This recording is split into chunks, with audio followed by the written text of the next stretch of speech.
भारतीय संस्कृति और संस्कार,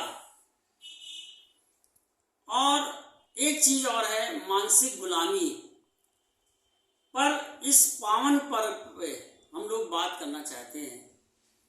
दिवाली एक हिंदुओं का बहुत बड़ा त्योहार है, सबसे बड़ा त्योहार है, जो माना जाता है कि जितना आदमी आर्थिक रूप से मजबूत होगा, ये त्योहार उसी का सबसे ज्यादा अच्छा होगा। यानी कि ये डिपेंड करता है कि आप अपने इस त्योहार को कितने ज्यादा रोशनी करके, झालर लगा करके, पटाखे खरीद करके, कपड़े खरीद करके, साड़ियां खरीद करके, सोना, हीरा, हर चीज खरीदने का आपको मौका मिलता है। ये त्योहार ऐसा है। ये भारतीय संस्कृति को जिंदा रखना या संस्कारों को मजबूती से साथ में रखना, जो मोदी जी का मिशन है, योगी जी का भी मिशन है कि वो कहते हैं कि हम लोगों को भारतीय संस्कृति, भारतीय संस्कारों को जिंदा रखना है और इनको आगे बढ़ाना है, साथ लेकर चलना है, राष्ट्र का निर्माण करना है। हम कहते हैं ठीक है, इसमें हमें कोई आपत्ति नहीं, मेरे संगठन को कोई आपत्ति नहीं है, लेकिन समाज और देश और राष्ट्र को अगर आप एक साथ लेकर नहीं चलेंगे तो कहीं ना कहीं डिसबैलेंस आ जाएगा। देश के लिए आप नई मिसाइल बना रहे हैं, देश में निर्मित एरोप्लेन बना रहे हैं, फाइटर बना रहे हैं, आप नई नई चीजें बना करके देश को मजबूत कर रहे हैं ताकि देश पर कोई आक्रमण ना कर सके, देश की सुरक्षा सरकार कर सके। ठीक है, राष्ट्र में आप अपनी संस्कृति को बढ़ावा दे रहे हैं, हर मंदिर को बढ़ावा दे रहे हैं, मंदिरों का जीर्णोद्धार कर रहे हैं, मंदिरों में जाकर के पूजा पाठ कर रहे हैं ताकि वो संस्कृति जो हिंदुत्व की संस्कृति है, सनातन धर्म की संस्कृति है, वो कहीं ना कहीं जीवित रह सके। ये भी ठीक है, लेकिन अब हम आते हैं मानसिक गुलामी पर। हमको आज दिवाली मनानी है, हमारे पास पैसे नहीं हैं, लेकिन मानसिक गुलाम ये है कि हम अगर ये नहीं करेंगे, हम ऐसे दिए नहीं जलाएंगे, हम ऐसे झालर नहीं जलाएंगे, तो हमारा समाज हमको क्या कहेगा, हमारे बच्चे नाराज हो जाएंगे, हमारे परिवार के लोग नाराज हो जाएंगे, हम कैसे करें। अब प्रश्न ये उठता है, ये आर्थिक परेशानी कैसे आई भारत में। हमने भी इतने साल हो गए अपने जीवन के दिवाली मनाते हुए और मनाते चले आए। पिछले 6 सालों में जब से नोटबंदी हुई है, मैं इसको इंडिकेट कर रहा हूं, मैं इसको बता रहा हूं कि तब से लेकर आज तक हमारे जितने दोस्त हैं, चाहे वो कहीं के भी हों, किसी भी व्यापार को करते हो, सर्विस करते हो, या कुछ भी सर्विस भी 2 तरह की होती है। एक सरकारी सर्विस जिसमें बोनस मिल जाता है कि भाई ये लीजिए, दिवाली आपने साल भर बहुत अच्छा काम किया, ये दिवाली के लिए पैसा लीजिए, ये होली के लिए पैसा लीजिए, ये उसके लिए लीजिए। एक प्राइवेट है कर्मचारी, जो मालिक का व्यवसाय नहीं चल रहा, मालिक की दुकानें नहीं चल रही, मालिक का कुछ नहीं चल रहा, तो उसको भैया पैसे कट जाते हैं या उसको कुछ नहीं मिलता, केवल तनख्वाह मिल जाती है। एक है जो व्यापार कर रहे हैं लोग, छोटे दुकानदार हैं। बड़े लोगों की बात हम इसलिए नहीं कहते, मैंने मिडिल क्लास की बात की है कि मिडिल क्लास के लोग अपना व्यवसाय चलाते हैं, अपना धंधा करते हैं, और वो लोग जो नोटबंदी के बाद से बहुत ज्यादा परेशान हो गए, वो आज भी नहीं सही हुए हैं, आज भी आर्थिक परेशानी के दौर से गुजर रहे हैं। कर्जे हो गए हैं लोगों के ऊपर, दुकान बंद हुई कर्जा हो गया, किसी की दुकान बंद हुई कर्जा हो, किसी की फैक्ट्री बंद हुई तो माल का देना है, फलाने का देना है, ढिमाके का देना है। आदमी के दोस्ती में फर्क आ गया है, क्योंकि देने वाला भी परेशान है, लेने वाला भी परेशान है। अब उसको चाहिए कि मेरा यार काम नहीं चल रहा है तो मुझे पैसे नहीं दे रहा, और वो कह रहा भैया मैं मेरे पास कहीं से आए तब तो हम आपको दें। तो जो समाज की ये जो परेशानी पैदा हुई, विकृति पैदा हुई है दोस्तों, ये विकृति में लोगों का संबंध खत्म होने लगा है। लोग आत्महत्या तक करने लगे हैं, बहुत लोगों ने आत्महत्या तक करी है। अब आप यानी सरकार क्या कर सकती है इसमें? 5 लाख रुपए का अगर आप स्वास्थ्य बीमा केवल गरीबों को दे सकते हो, तो बहुत सारे जो मिडिल क्लास के लोग हैं, गरीब बन गए हैं, या मिडिल क्लास के लोग हैं जो अमीर नहीं है, जिनके पास एक्सेस पैसा नहीं है, जिनके पास ढेर पैसा नहीं है, जिनके पास अलमारियों में और लाकरों में बंद करने के लिए पैसा नहीं है, वो लोग परेशान हैं। स्वास्थ्य हो गया, बीमार हो गए, परेशान हो गए। एक तो ये परेशानी, धंधा नहीं चल रहा, ऊपर से बीमार हो गए, कहां से पैसा लाएंगे? बिजली का बिल है हमेशा वही देना, और बल्कि बढ़ी जाता, घटता तो है नहीं। दुनिया भर की टेंशन, आदमी का रिप्लाई का पैसा देना है। अब आदमी रिप्लाई नहीं रखेगा तो अकेले से सारा धंधा नहीं चला सकता। तो सरकार ही इसमें कुछ कर सकती है। पिछले 6 सालों से बार बार मैं चिल्ला रहा हूं, मैं कह रहा हूं कि मिडिल क्लास फैमिली के लिए कुछ योजनाएं आपको लानी पड़ेंगी। आप लाइए, वरना ये 2024 जो आ रहा है, इसमें कोई भी पार्टी इस दिशा में कोई वायदा नहीं कर रही है। हमने नहीं देखा कोई वायदा कर रही है या करने की तैयारी कर रही है या कुछ कर रही है कि हाँ भाई हमारी सरकार आएगी 2024 में तो हम ये रिलैक्सेशन देंगे मिडिल क्लास लोगों को। तो ये एक पार्ट खाली चल रहा है, इस पार्ट पर भी काम करना चाहिए, विपक्ष को भी काम करना चाहिए। अगर कोई काम करता है तो उसको यकीनन फायदा होगा। इसलिए मैं आपसे ये अंत में कहना चाहूंगा कि संस्कृति को जिंदा रखना, पूजा पाठ, नमाज, सब कुछ करना एक अच्छी बात है, अलग बात है। ये मानसिक संतुष्टि देती होगी, लेकिन मानसिक गुलामी को दूर नहीं करती है। हमको नहीं लगता है कि मानसिक गुलामी को दूर करती है।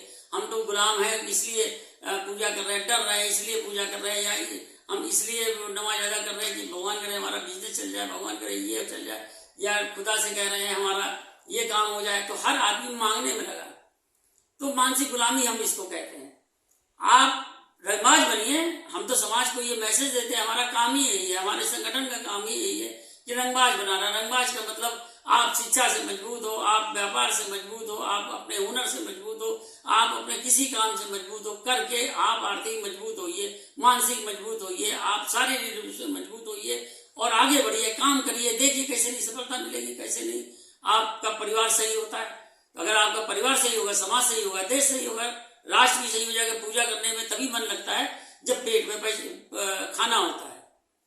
तो इसलिए पूजा पाठ का हम विरोध नहीं करते हैं, हम ये कहते हैं कि ये सब चीजें एक्सेस है, एक्स्ट्रा है, आगे है। ये हमको पूजा करने से कोई चीजें हमारी पूरी नहीं हो जाएगी, या हमारे घर वालों को कोई पैसा नहीं दे जाएगा, खाना बना के नहीं दे जाएगा। लेकिन जो भी शक्तियां हो, जो भी कुछ है, ये मानसिक बैलेंस करती है, और सरकार भी मानसिक बैलेंस करती है। तो मानसिक गुलामी, संस्कृति, ये सब चीजें ऐसी हैं कि जिसपे सरकार को हस्तक्षेप करना चाहिए। सरकार को एक पार्ट इसको भी नहीं छोड़ना चाहिए, गैप नहीं देना चाहिए, इसको पूरा करना चाहिए। और हम इस पावन पर्व पे, इस इम्पॉर्टेंट जो त्योहार है, इसमें इसीलिए ये मैसेज देना चाहते हैं कि देश 2 चीजों पे गुजर रहा है। एक, देश आर्थिक देश मजबूत हो रहा है, ये मानता हूं मोदी जी देश को मजबूत कर रहे हैं, आगे बढ़ा रहे हैं, बदल रहे हैं, सब कुछ कर रहे हैं। लेकिन समाज में कुछ भाग ऐसा है, समाज में बहुत सारा ऐसा वर्ग है जो गरीब है, गरीब हो गया है, आर्थिक रूप से परेशान हो गया है। अगर ये बैलेंस बिगड़ेगा तो आपकी सरकार भी बिगड़ जाएगी। इसलिए इसमें ध्यान देना आपको चाहिए। Thank you. आपसे भी निवेदन है कि आप लोग रंगबाज सेना का साथ दीजिए। मिडिल क्लास जो भी लोग हैं वो जुड़िए, मिलिए, संगठन बनाते हैं, कुछ काम करते हैं, कुछ आवाज उठाते हैं, कुछ आंदोलन करते हैं। सरकार सुनेगी, कैसे नहीं सुनेगी? आज नहीं सुनेगी, आने वाली सरकार सुनेगी, इलेक्शन में सुनेगी।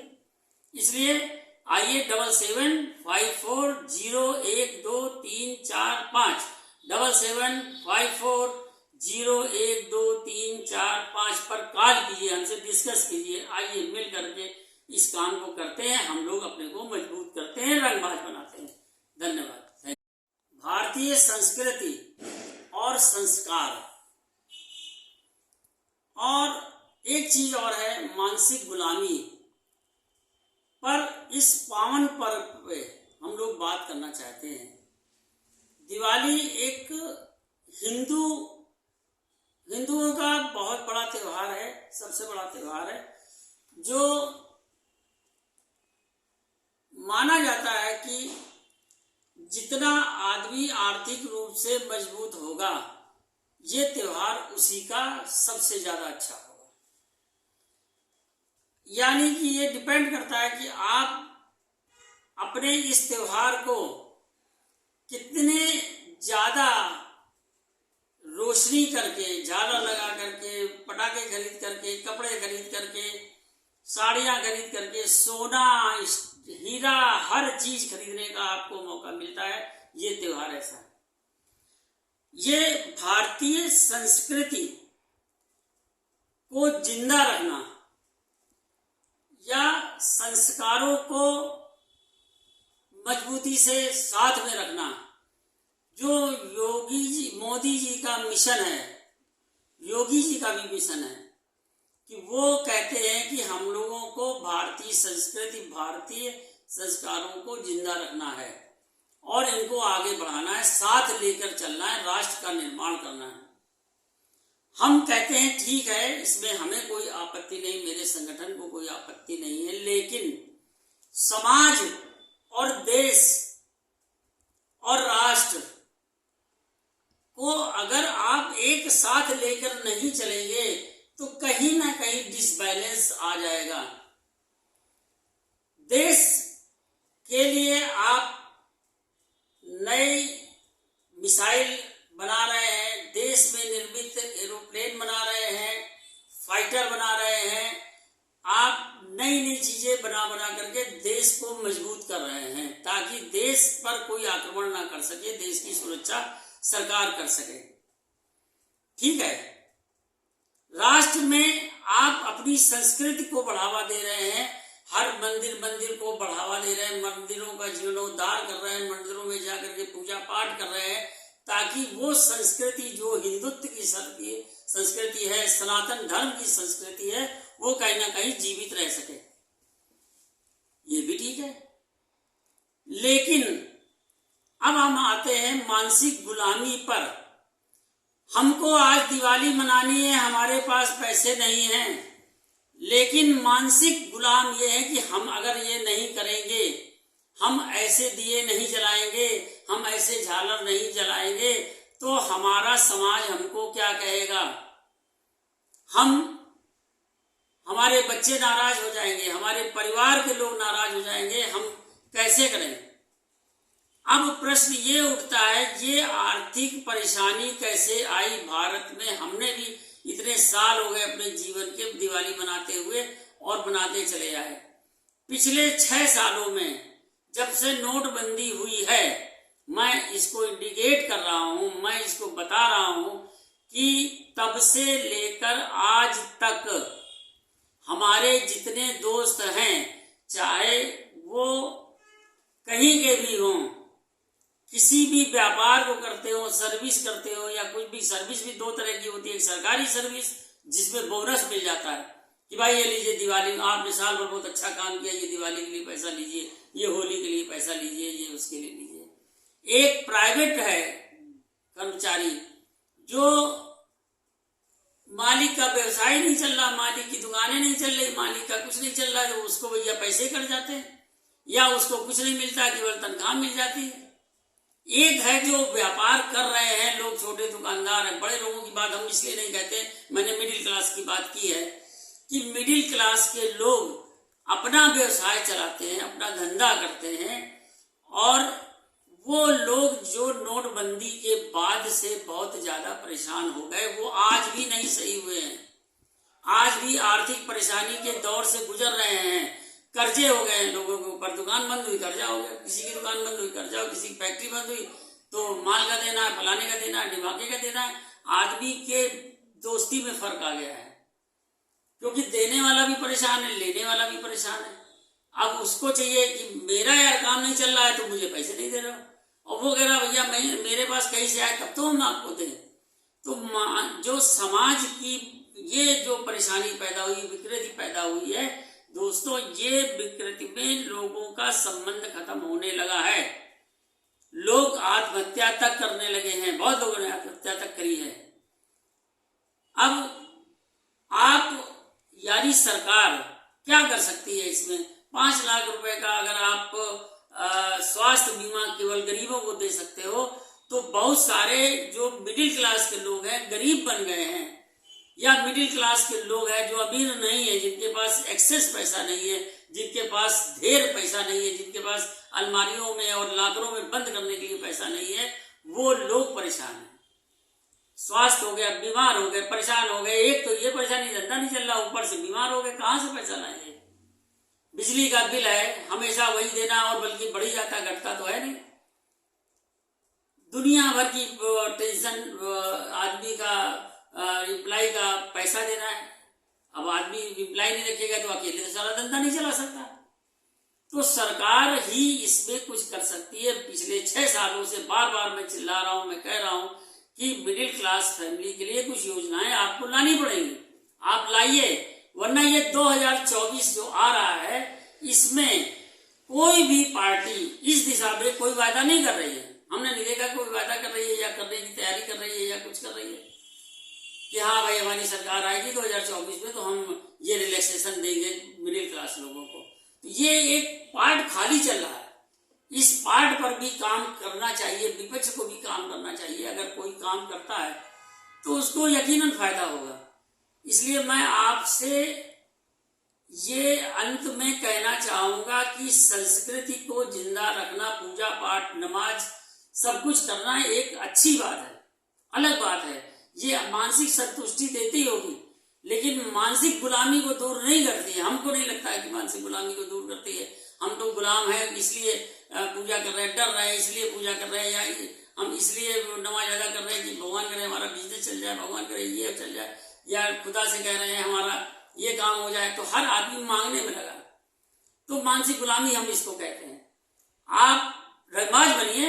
हम तो समाज को ये मैसेज देते हैं, हमारा काम ही यही है, हमारे संगठन का काम ही यही है कि रंगबाज बनाना। रंगबाज का मतलब आप शिक्षा से मजबूत हो, आप व्यापार से मजबूत हो, आप अपने हुनर से मजबूत हो, आप अपने किसी काम से मजबूत हो, करके आप आर्थिक मजबूत होइए, मानसिक मजबूत होइए, आप शारीरिक रूप से मजबूत होइए और आगे बढ़िए, काम करिए। देखिए कैसे नहीं सफलता मिलेगी, कैसे नहीं आपका परिवार सही होता है। तो अगर आपका परिवार सही होगा, समाज सही होगा, देश सही होगा, राष्ट्र भी सही हो जाएगा। पूजा करने में तभी मन लगता है जब पेट में खाना होता है। तो इसलिए पूजा पाठ का हम विरोध नहीं करते हैं। हम ये कहते हैं कि ये सब चीजें एक्सेस है, एक्स्ट्रा है, आगे है। ये हमको पूजा करने से कोई चीजें हमारी पूरी नहीं हो जाएगी, या हमारे घर वालों को कोई पैसा नहीं दे जाएगा, खाना बना के नहीं दे जाएगा। लेकिन जो भी शक्तियां हो, जो भी कुछ है, ये मानसिक बैलेंस करती है, और सरकार भी मानसिक बैलेंस करती है। तो मानसिक गुलामी, संस्कृति, ये सब चीजें ऐसी हैं कि जिसपे सरकार को हस्तक्षेप करना चाहिए। सरकार को एक पार्ट इसको भी नहीं छोड़ना चाहिए, गैप नहीं देना चाहिए, इसको पूरा करना चाहिए। और हम इस पावन पर्व पे, इस इम्पॉर्टेंट जो त्योहार है, इसमें इसीलिए ये मैसेज देना चाहते हैं कि देश 2 चीजों पे गुजर रहा है। एक, देश आर्थिक देश मजबूत हो रहा है, ये मानता हूं मोदी जी देश को मजबूत कर रहे हैं, आगे बढ़ा रहे हैं, बदल रहे हैं, सब कुछ कर रहे हैं। लेकिन समाज में कुछ भाग ऐसा है, समाज में बहुत सारा ऐसा वर्ग है जो गरीब है, गरीब हो गया है, आर्थिक रूप से परेशान हो गया है। अगर ये बैलेंस बिगड़ेगा तो आपकी सरकार भी बिगड़ जाएगी। इसलिए इसमें ध्यान देना आपको चाहिए। Thank you. आपसे भी निवेदन है कि आप लोग रंगबाज सेना का साथ दीजिए। मिडिल क्लास जो भी लोग हैं वो जुड़िए, मिलिए, संगठन बनाते हैं, कुछ काम करते हैं, कुछ आवाज उठाते हैं, कुछ आंदोलन करते हैं। सरकार सुनेगी, कैसे नहीं सुनेगी? आज नहीं सुनेगी, आने वाली सरकार सुनेगी, इलेक्शन में सुनेंगे।